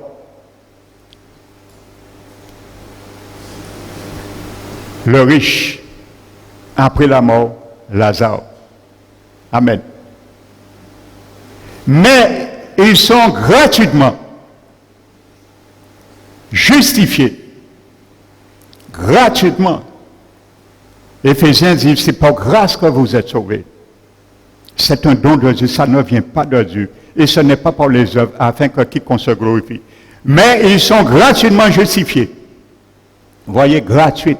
Ou pas besoin de faire rien. Que vous faites pécher, et toutes sortes de mauvais péchés, ou pas assez bon pour le ciel, ou pas besoin de garder ça. Jésus, Dieu, ou gracié gratuitement. Ils sont gratuitement justifiés. Comment? Par le purgatoire. Mais, ils sont gratuitement justifiés par la Vierge Marie. Non? C'est pas ça ta Bible écrit? Et pourquoi il y a crié Marie? Sainte Vierge Marie, priez pour nous pauvres pécheurs. Ah, donc faut nous rendre compte, nous ne sommes pas péchés avant nous morts. Alléluia. Quand ça, mon pénier a prié, ben nous la litanie. Alléluia. Non, ce n'est pas ce qui est écrit. Mais ils sont gratuitement justifiés. Au moyen, voici l'escalier. Voici l'escalier ce matin, je te le donne. Écrase l'escalier qui s'appelle purgatoire et prends cet escalier ce matin. Dieu t'invite à le faire ce matin. Et je vais t'inviter tout à l'heure à le faire. Si tu le veux, ça appartient à ton choix. Mais tu as entendu ce matin. Tu n'es pas ignorant pour le Seigneur. Mais ils sont gratuitement justifiés par le moyen de l'escalier qui s'appelle la rédemption. Alléluia. Rédemption, le mot grec qui est traduit par rédemption veut dire ce qui est expié. Expié, retiré, effacé, enlevé. Tu n'as pas besoin d'aller au purgatoire. Jésus est ton purgatoire. Mais ce purgatoire, il faut l'accepter de ton vivant. Parce que les hommes ont échafaudé leur purgatoire, tu dois l'accepter quand tu meurs. Mais ça n'existe pas. Celui qui existe, c'est Jésus qui est ton purgatoire. Il a purgé ta peine. Il s'est fait malédiction pour nous racheter de la malédiction de la loi. Galates 3, car il est écrit, maudit soit celui qui est pendu au bois. Afin que la promesse d'Abraham soit pour nous et reçoive son accomplissement pour nous païens et que nous recevions par grâce l'Esprit qui a été promis. C'est simple. Tu n'as pas besoin de faire des œuvres. Tu n'as pas besoin d'aller te mortifier. Tu n'as pas besoin d'aller attendre un purgatoire. C'est simple, c'est facile et simple. L'évangile est simple. Les hommes l'ont compliqué. Au moyen de la rédemption qui est en Jésus-Christ. Car c'est lui que Dieu le Père a destiné victime propitiatoire pour tout le monde. Quand tu veux croire ou pas, car c'est lui que Dieu a destiné victime propitiatoire. Non, pas pour tout le monde. Il est mort pour tout le monde. Mais tu dois l'accepter. Victime propitiatoire pour ceux qui croiraient. Alors tu peux ne pas croire, l'accepter et dire que tu seras sauvé, ça ne fait rien pour Dieu. Il sait le jour où tu mourras, il n'y aura pas de purgatoire. Le vrai purgatoire, c'est Jésus. C'est là que tu purges ta peine. Parce que le Père purgé. Il a déjà purgé pour toi. Il a été purgé par le Père lui-même à Gethsémane. Le jardin de Gethsémane en hébreu veut dire pressoir d'huile. Le Père l'a compressé, il fait sortir toute l'huile à olive là, à l'huile là, couler là. Donc il a été purgé. Il a purgé ta peine déjà. Il a purgé ma peine. N'attends pas le purgatoire. Parce qu'il y aura des milliers d'années qui vont s'écouler lorsque tu partiras dans ce monde terrien en mettant des marches et tu vas attendre des milliers parce que dernière marche là, puis j'ai fin de mettre. Il faut exister. Et au que vrai, c'est là où il est pour l'éternité. À cause des mensonges des hommes. Car c'est lui, seul que Dieu a destiné comme victime propitiatoire, au moyen par quoi? Son sang. Par son sang. Saint Jésus, qu'a purifié, Saint Jésus, c'est un escalier. Saint Jésus, qu'a fait monter au ciel. Saint Jésus, c'est rédemption. Alléluia. Mi escalier là, mi un bel escalier. Alors, mi un bel escalier, il y a un homme. Nous prenons un escalier qui cambale pour faire nous tomber, faire nous mal.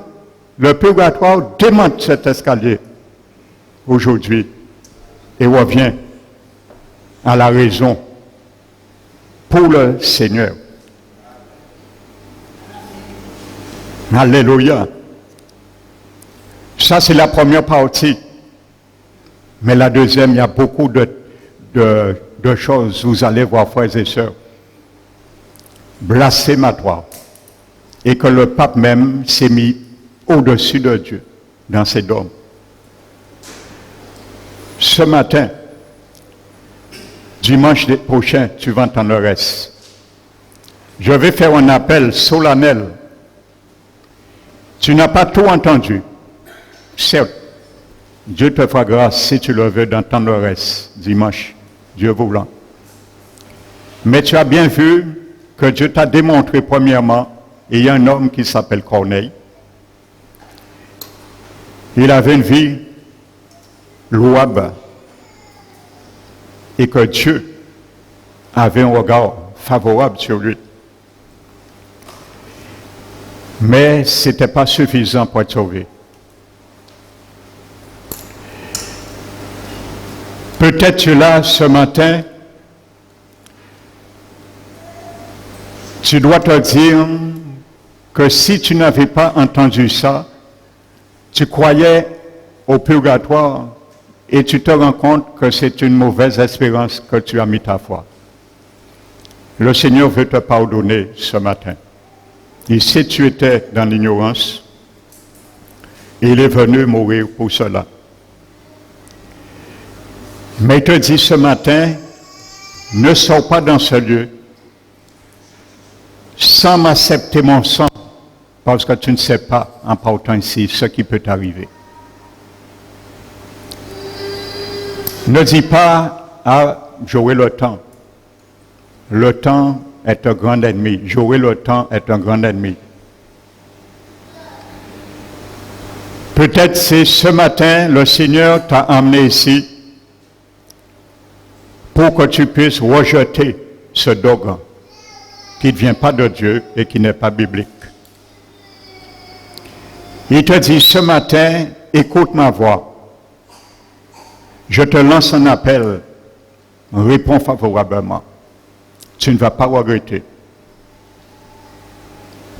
Je l'ai fait, ça fait 41 ans, je ne regrette pas. S'il fallait le renouer avec joie et plaisir. Il n'y a pas de plus belle vie de vivre pour le Seigneur, avec le Seigneur et par le Seigneur. Parce que non seulement il sera ton purgatoire, mais il va vivre aussi en toi. Alors tu n'auras pas besoin d'attendre ta mort pour être purgé, souffrir un moment ou pas. Il vivra en toi parce qu'il va te donner son Esprit Saint. Et si l'Esprit Saint en toi, chaque jour, il va purger, il va t'apprendre à purger cette peine.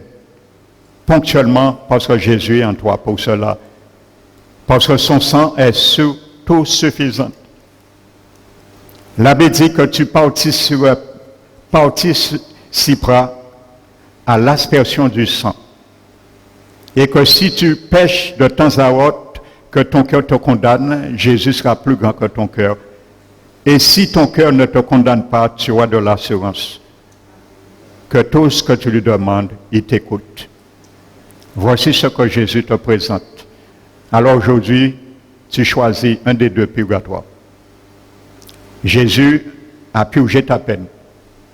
Il a fait une fois pour toutes. Il est rentré une fois pour toutes dans le lieu très saint. Il a obtenu rédemption éternelle. Le purgatoire est aléatoire, mensongère parce qu'il n'existe pas. Même les promesses sont aléatoires. La seule garantie, c'est Jésus. Lui, il a vu la mort, il est rentré dans la mort, il est sorti dans la mort. Il a la clé de la mort et la clé de l'enfer. Si le purgatoire existait, Jésus aurait montré Jean la clé du purgatoire. Il a dit, j'étais mort, je vis. Je détiens la clé de l'enfer et la clé de la mort. Pourquoi il n'a pas dit à Jean aussi la clé du purgatoire? Parce qu'il n'a pas vu le purgatoire. Vous savez, pendant que tu es en train de t'interpeller avant ce choix, je vais te donner un témoignage. Jésus a amené une femme un jour visiter l'enfer et le ciel. Et lorsqu'elle est arrivée au ciel, Jésus dit à cette femme, elle a fait une expérience en esprit bien sûr, et Jésus dit à cette femme, maintenant tu vas retourner dans ton corps et prêcher ce que tu as vu. Je t'ai montré l'enfer, je t'ai montré la géhenne, qui est le gouffre de feu, c'est deux choses différentes, la Bible en parle. L'enfer et la géhenne, c'est deux choses différentes. Et je t'ai montré le paradis. Et Jésus dit à cette femme que va dire aux habitants de la terre qui ont les yeux fermés, aveugles, que le purgatoire n'existe pas. Car si elle existait, je te l'aurais montré. Mais comme elle n'existe pas, et que le purgatoire est un mensonge du diable, afin de garder les âmes dans la séduction, dans l'erreur, et lorsqu'ils meurent dans cette espérance fausse, le diable a droit à leur âme et les emmener être tourmentés en enfer. Il y aura un tourment, mais ce ne sera pas dans le purgatoire, ce sera en enfer. Amen. Donc le purgatoire n'a jamais existé et n'existera jamais. Parce que s'il avait existé, Jésus ne serait pas venu. S'il y a une seule personne qui peut être sauvée sans passer par Jésus, Jésus a perdu son temps. Il a échoué. Mais la Bible est claire.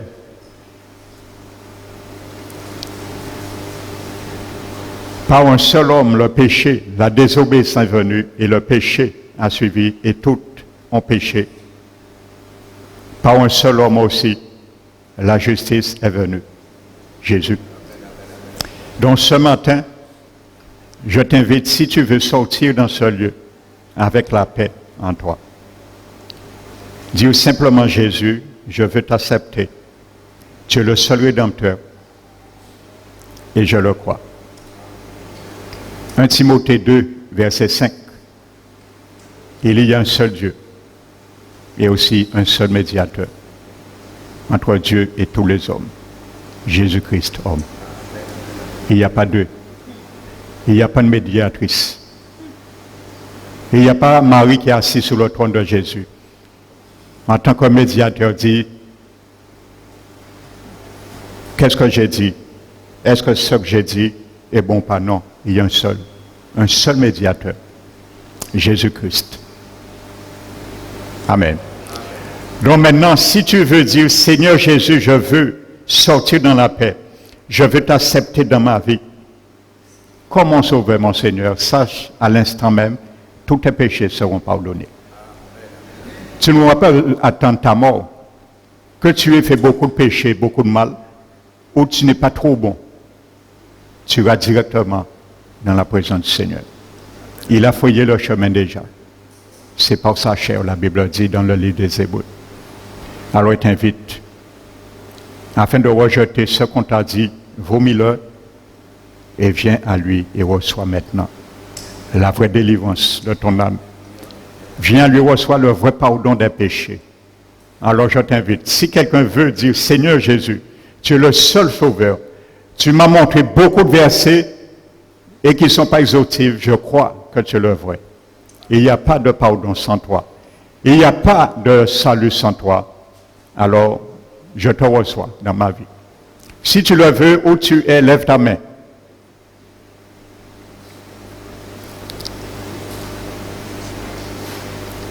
Amen. Si tu hésites encore, ça, je suis habitué à cela. Si tu entends tes pensées hésiter, tu sens ton cœur partagé, prends autorité. C'est quelqu'un qui ne veut pas que tu lèves ta main. Parce qu'il veut encore te tenir captif dans cette forteresse. Il sait si tu sors maintenant sous ce joug, tu seras sauvé. Si tu sens cette hésitation, brise le joug au nom de Jésus. Que le sang de Jésus brise les chaînes qui te retiennent. Et lève ta main. Confronte la situation. Le diable est une créature. Jésus est le créateur. C'est Jésus qui l'a créé. Il ne peut rien faire contre la volonté de Dieu à ton égard. Bien sûr, Jésus n'a pas créé Satan. Il a créé Lucifer. Mais son nom a été changé entre-temps. De Lucifer, ange de lumière, il est devenu Satan, qui veut dire adversaire. Il est ton adversaire. C'est lui qui essaie de te tenir captif. Tu te dis, quoi fait là? Ou pas ça, Marie, a dit, quoi fait là? Ou pas ça, madame, a dit, quoi fait là? Alors, si tu entends cet écho, rejette-le. Ça vient du diable, parce qu'il sait que tu seras sauvé. Au nom de Jésus. Alors, ceux qui ont levé la main, levez bien haut. Maintenant, approchez-vous. Et vous allez dire ouvertement, librement, Seigneur, je te l'accepte. Donc, avance-toi. N'aie pas crainte. Ceux qui sont assis,